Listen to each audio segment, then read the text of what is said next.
हमारा टॉपिक चल रहा है प्राचीन भारतीय इतिहास के स्रोत। ये फर्स्ट ग्रेड स्कूल व्याख्याता, कॉलेज व्याख्याता और यूजीसी नेट तीनों में ही टॉपिक चलता है आता है और तीनों टॉपिक में ये हिस्सा है। और ये सौरभ चौबे की बुक के अनुसार हमारा ये 10वां वीडियो होगा। आज कौन सा वीडियो होगा? 10वां वीडियो होगा। ये आप देख सकते हो। यहाँ से हमने क्या क्या पढ़ा है वो बता दूँ, आज क्या पढ़ेंगे वो बता दूँ। ये आप देख सकते हो। यहाँ से हमने पढ़ लिया, देखो ये ब्राह्मण साहित्य हमने पढ़ लिया।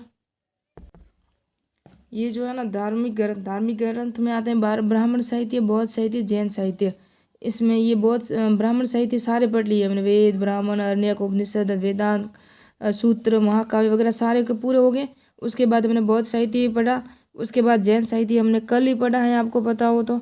और अब आज पढ़ेंगे लौकिक ग्रंथ और उसके बाद विदेशी यात्रियों का विवरण और साहित्यिक टॉपिक पूरा हो जाएगा। आज लौकिक ग्रंथ चाहे आधे घंटे का वीडियो हो, लेकिन लौकिक ग्रंथ है ना, ये पूरा करने वाली हूँ मैं आज टॉपिक। तो ये सौरभ कुमार चौबे की बुक है, आपको पता हो, प्राचीन भारतीय इतिहास। और ये देख सकते हो ये किताब है। और ये दृष्टि यूजीसी नेट JRF उसका सिलेबस देख सकते हो। इतिहास सेकंड पेपर जिसके अंदर 100 प्रश्न आएंगे। और इसके अंदर हमारा ये टॉपिक है धर्मनिरपेक्ष। तो लौकिक साहित्य है ना, उसको ही धर्मनिरपेक्ष साहित्य भी कहते हैं, धर्मेंतर साहित्य भी कहते हैं। तो ये टॉपिक हमारा देखो इस तरह, ये पहली यूनिट है, उसमें से 10 प्रश्न आएंगे। तो ये भी हमारा हो गया नवपाषाण काल। ताम्रपाषाण काल का एक वीडियो हो चुका है, उसका एक पार्ट रहा है। उसके बाद ये धार्मिक ये तो चल ही रहा है। फिर सिंधु घाटी या हड़प्पा सभ्यता तो हमने हर जगह पढ़ लिया। मैं शायद आपको इसका पढ़ाऊँ या नहीं पढ़ाऊँ। वैदिक उत्तरकालीन वैदिक है ना, उसका शायद डिटेल से पढ़ाऊँगी। और जहाँ तक हो सके आपको पता है असिस्टेंट प्रोफेसर एग्ज़ाम की डेट भी आ चुकी है, जो 7 जनवरी को है। और यूजीसी नेट 6 दिसंबर से 22 दिसंबर तक उसके एग्ज़ाम चलने वाले हैं। तो अब देखते हैं, अगर यूजीसी नेट का जिसने फॉर्म नहीं भरा है तो उसकी 25 या 28 तारीख शायद ऐसी कोई लास्ट डेट है, आप भर सकते हो। तो लौकिक साहित्य या धर्मेंद्र साहित्य उसको ही कहते हैं। ये लास्ट वीडियो हो सकता है। उसके बाद विदेशी यात्रियों का विवरण पढ़ेंगे। साहित्य ये मैंने गलत लिख दिया, इसको नहीं पढ़ना है। लौकिक साहित्य का अर्थ क्या है? तो लौकिक साहित्य वही होते हैं, धर्मेंद्र साहित्य भी इसको कहते हैं। वह साहित्य है जिसका अर्थ इसका विषय क्या होता है? सामाजिक होता है। जो समाज में जो कार्य होते हैं, राजा के जो कर्तव्य होते हैं, राजा के ने जो कार्य किया उसके होते हैं समाज के प्रति, या प्रजा के कार्य, वो प्रजा के राजा का प्रजा के प्रति जो होता है ना, राजा का विवरण दिया होता है, वो क्या कार्य करते हैं, आर्थिक, सामाजिक, धार्मिक, राजनीतिक, जितना भी विवरण होता है ना, वो लौकिक साहित्य ही होते हैं। इसके अंदर किसी की जीवन कथा नहीं होती है या नाटक नहीं होता है। इसके अंदर सिर्फ समाज की या राज्य की आर्थिक व्यवस्था, सामाजिक व्यवस्था, धार्मिक व्यवस्था का वर्णन होता है, उसे लौकिक साहित्य कहते हैं। यानी जिन साहित्यों का विषय धार्मिक ना हो, यानी कि धर्म पर आधारित ना हो, है ना, उसे कहते हैं, या जीवन पर आधारित ना हो, वही लौकिक साहित्य होते हैं। तो इसके 2 प्रकार हैं, एक तो ऐतिहासिक साहित्य और एक जीवनी आधारित। तो जीवनी आधारित है ना, ये अलग है, ऐतिहासिक साहित्य है ना, ये अलग है। इन दोनों भागों में बांटा गया है इनको। और जीवनी आधारित तो होता है, लेकिन धर्म आधारित नहीं होते हैं लौकिक साहित्य। उसके बाद हम देखेंगे ऐतिहासिक साहित्य। इसके 2 प्रकार हैं, ऐतिहासिक साहित्य के भी 2 प्रकार हैं। ऐतिहासिक साहित्य क्या होते हैं वो बता दूं मैं। ऐसे साहित्य जो किसी राजवंश की आर्थिक, सामाजिक, राजनीतिक, धार्मिक, कला की पृष्ठभूमि को जानकारी देता हूँ। यानी राजा ने क्या विकास किया, राजा के क्या कार्य थे, राजा की आर्थिक स्थिति कैसी थी, कर व्यवस्था कैसी थी, समाज वर्ण व्यवस्था कैसी थी, जिस तरह उसके कार्य विभाजन किया था। तो ये सब क्या है? ऐतिहासिक साहित्य कहलाते हैं। ये भी 2 प्रकार के थे, पूर्ण ऐतिहासिक, अर्ध ऐतिहासिक। पूर्ण ऐतिहासिक में कौन 2 भाग है, पूर्ण ऐतिहासिक के भी 2 भाग है, एक तो अर्थशास्त्र, एक राजनीति। तो इस मेन पॉइंट यही है कि लौकिक साहित्य में 2 टॉपिक ही इंपॉर्टेंट है, अर्थशास्त्र और राजनीति। इसका आज हम पूरा का पूरा उल्लेख करेंगे। इतिहास लेखन की विशेषताएं पूर्ण ऐतिहासिक की, पूर्व ऐतिहासिक की। तो इतिहास लेखन और दर्शन, तो ये हमको पता है कि असिस्टेंट प्रोफेसर का 3rd भाग राजस्थान अध्ययन में ये टॉपिक आता ही है।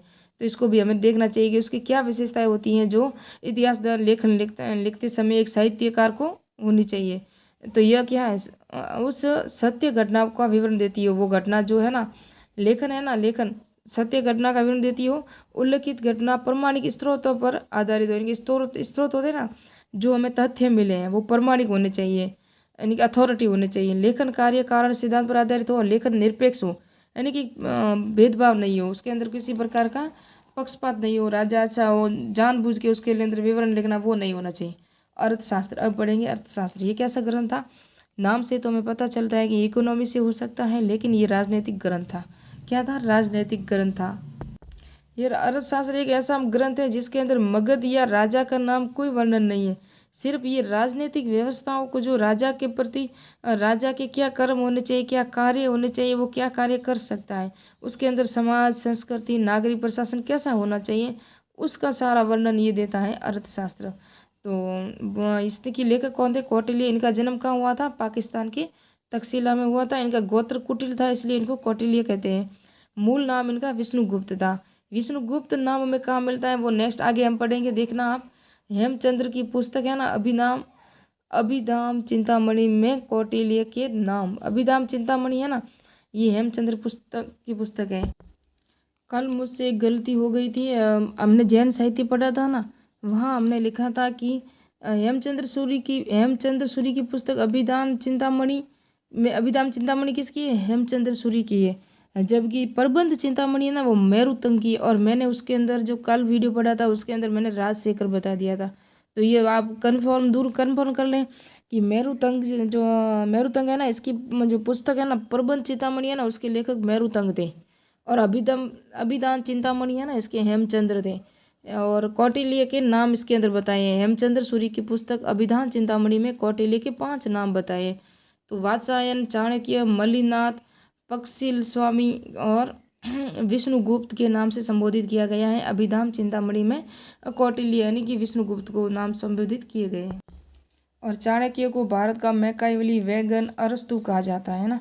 इनकी मृत्यु 283 BC में पाटलिपुत्र, बिहार, मगध में हुई थी। जन्म कहाँ हुआ था?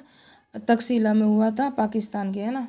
उसके बाद है अर्थशास्त्र। इसकी भाषा क्या है? संस्कृत और गद्य पद्य दोनों में लिखित है। इसमें 15 अधिकरण है।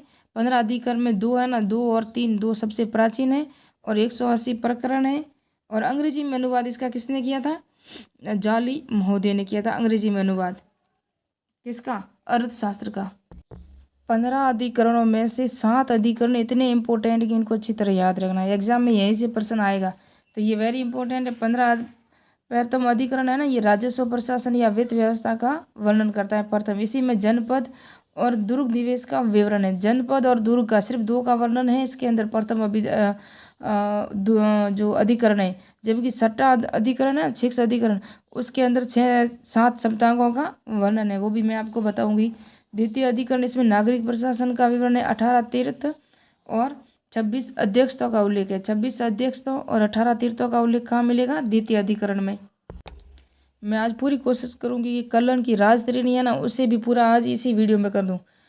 देखते हैं अब होती है या नहीं होती। तृतीय अधिकरण विधि और न्याय संबंधी विवरण है। इसमें दीवानी कानून, धर्म स्थानीय न्यायालय, फौजदारी न्यायालय का वर्णन किसके अंदर है? तो दीवानी और फौजदारी तृतीय में है। द्वितीय में नागरिक प्रशासन है। प्रथम में राजस्व प्रशासन है, जिसमें जनपद और दुर्ग का विवरण है। चतुर्थ, इसमें कंटक शोधक न्यायालय का क्रिमिनल कोड, जो अपराधियों का कोड होता है ना, उसका विवरण है चतुर्थ में। तो 4 अपराधी थे, तो चतुर्थ यानी कि 4 अपराधी, यानी कि क्रिमिनल कोड, कंटक शोधक, 4 अपराधियों को करंट लगा दिया, ऐसे याद कर सकते हो हम।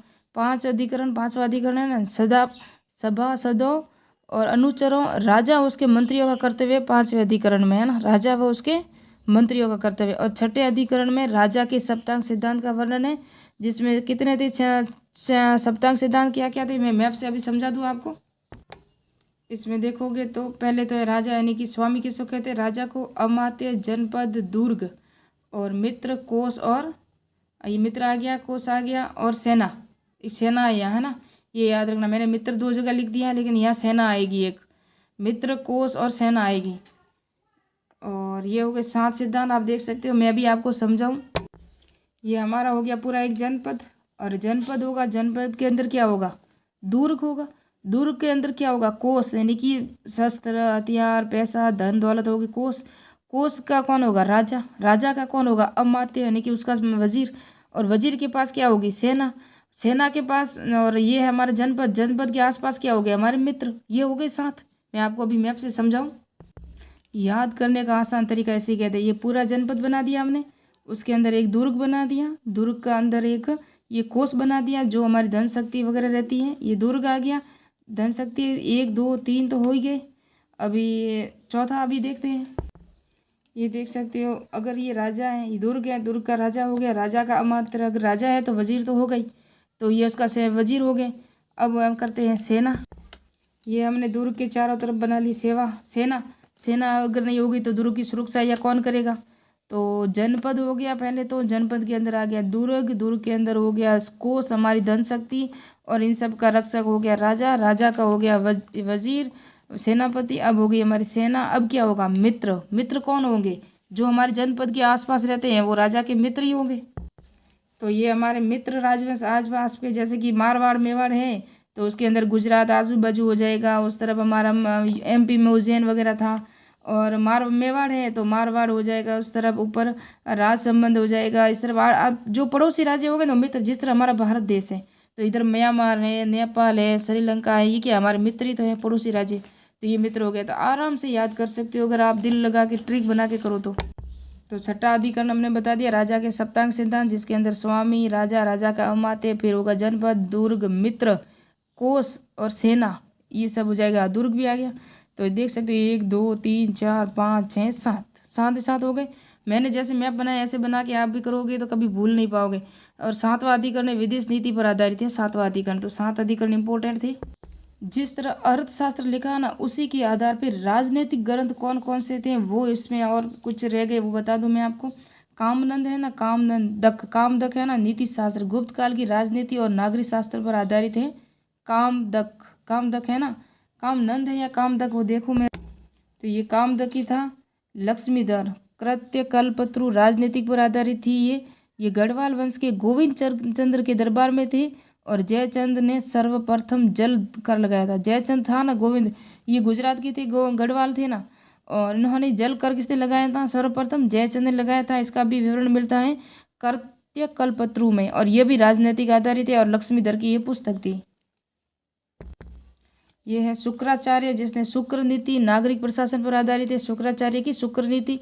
लक्ष्मीधर की कृत्य कल्पत्रु वो भी राजनीति पर है। कामनंदक जिसकी नीति शास्त्र, ये सब राजनीति पर आधारित है। नीलकंठ नीतिम्यूख दक्षिण भारत की हैं, ये एकमात्र पुस्तक है। सोमदेव शुरू की नीति वाक्य मंत्रम, ये राजपूत काल की हैं। और भोज या युक्ति कल्पत्रु ये भी राजनीति पे आधारित है, भोज की।